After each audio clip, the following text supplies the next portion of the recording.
ឡើងភ្នែកឡើងដើរមកដល់ផ្ទះបាយមកហូបឆ្អិនស្រាប់ស្នាដៃអ្នកបដាយអូយបងប្អូនអើយកម្របានឃើញណាស់មិនមែនតែបងប្អូនទេណាតែខ្ញុំក៏កម្របានឃើញដែរសួស្ដីជម្រាបសួរបងប្អូនអ្នកគ្នាម៉ាក់ខ្ញុំមកកម្របញ្ចេញស្នាដៃធ្វើម្ហូបណាមិនងាយទេថ្ងៃនេះបានពីរមុខម្ហូបខ្ញុំចូលចិត្តហើយនឹងម្ហូបបងប្រុសចូលចិត្តបងប្រុសខ្ញុំមិនដឹងមិនទេអង្គុយប្រាប់ម៉ាក់ថាម៉ាក់អើយចង់ឲ្យម៉ាក់ឯងធ្វើញោមស្ដៅដោយយាយធ្លាប់ធ្វើឲ្យកាលពីក្មេងមានតាំងពីបំពងខ្ទឹមលីងប្រហុកដាក់ខ្ទិះដូងនេះបងប្អូនណាខ្លះធ្លាប់ឃើញអញ្ចឹងខ្ញុំវិញមិនមែនអត់ចេះតែធ្វើញោមស្ដៅអញ្ចឹងសូម្បីតែញ៉ាំក៏អត់ចេះដែរអញ្ចឹងហើយបានសុំឲ្យម៉ាក់ធ្វើមួយមុខទៀតជាមួយនឹងឆាប៉េងប៉ោះនិយាយតាមត្រង់បងប្អូនអ្នកសៀមរាបឬក៏បងប្អូនដែលធ្វើញោមស្ដៅដោយម៉ាក់ខ្ញុំធ្វើអត់ខ្ញុំនេះអត់ដឹងគេធ្វើមិនទេបងម៉ៃទៅដល់ផ្ទះបាយខលហៅខ្ញុំទៅភ្ញាក់ហ្នឹងរកឡើងអង្គុយកាត់វីដេអូបងប្អូនអញ្ចឹងមុនចុះទៅញ៉ាំបាយសុំ make up តិចសិនជាប្រចាំថ្ងៃខ្ញុំអត់ដែរចោលទេជាមួយនឹង Philly Cushion ហើយប្រអប់ថ្មីទៀតហើយមិនមែនតទៅពេលថតបានហាយប្រើទេខ្ញុំឲ្យមើលអាចាស់របស់ខ្ញុំក៏បានដែរបងប្អូនអូយប្រើឡើងខ្ទេចខ្ទីអស់ហើយដល់តែចង់ស្ងួតហើយបានហ៊ានហាយប្រអប់ថ្មីដោយសារមួយក៏ខ្ញុំប្រើតអស់អញ្ចឹងនេះខ្ញុំប្រើជាប្រចាំថ្ងៃទៅកម្មវិធីអីតិចតួចក៏ប្រើតែ Philly Cushion នឹងដែរដោយសារអីវាបិទបាំងស្លាកស្នាមបានល្អ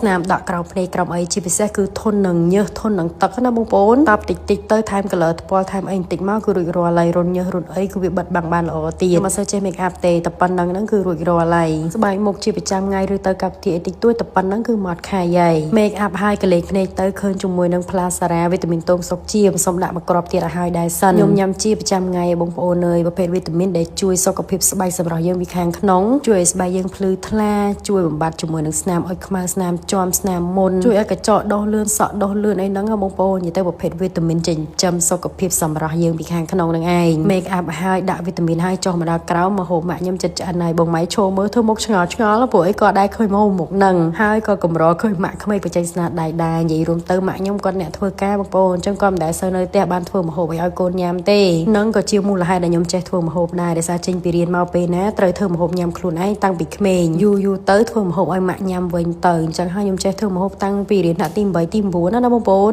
ម៉ាក់ខ្ញុំគឺកម្រណាស់ចូលចក្រានធ្វើម្ហូបប្រួយធ្វើការបាត់ព្រឹកចេញប្រឡប់បានចូលអញ្ចឹងបានម៉ាក់ធ្វើម្ហូបឲ្យពិសេសណាដោយបងប្រុសខ្ញុំអញ្ចឹងកំងចង់ញ៉ាំញោមស្ដៅដោយយាយធ្លាប់ធ្វើឲ្យកាលពីក្មេងថ្ងៃនេះបានម៉ាក់ធ្វើឲ្យញ៉ាំតែម្ដងសប្បាយចិត្តមែនតើប៉ុន្តែខ្ញុំវិញញោមស្ដៅគឺចាប់ហើយសុកចិត្តអត់បាយហ្មងម៉ាក់ឮតែអញ្ចឹងម៉ាក់ថាមកចាំម៉ាក់ឆាពេញប៉ោះជាមួយត្រីឲ្យពួកដឹងតែកូនស្រីនេះចូលចិត្តឆាពេញប៉ោះលាយមួយសាច់ត្រីហ៎បងប្អូនម៉ាក់ខ្ញុំក៏ធ្វើឆ្ងាញ់មែនមួយមុខនឹងទៅដល់អាឡម៉ង់ពេលណាក៏នៅតែនឹកឃើញដែរគាត់ថានៅអាឡម៉ង់វាអត់សម្បូរត្រីស្រស់អញ្ចឹងឆាងាយទេបងប្អូនច្រាមខ្ទឹមនេះលីងឲ្យឈ្ងុយបន្ទាប់មកក៏ប្រើមួយស្ករក្រហមហើយបើយើងដាក់គ្រឿងទេសចូលទឹកត្រីប្រេងខ្យងទឹកស្អ៊ីវម្សៅស៊ុបអីចឹងណាហើយដាក់ត្រីចូលបន្ទាប់មកឆាចុះឡើ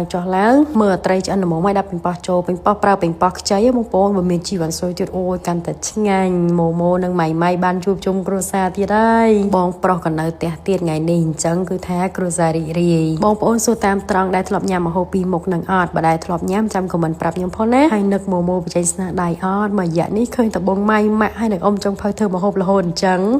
pancake ឆ្អិនហើយញ៉ាំមើលអត់ញ៉ាំទេចាំបន្តិចឆ្អិនឡើយហើយអូខេចា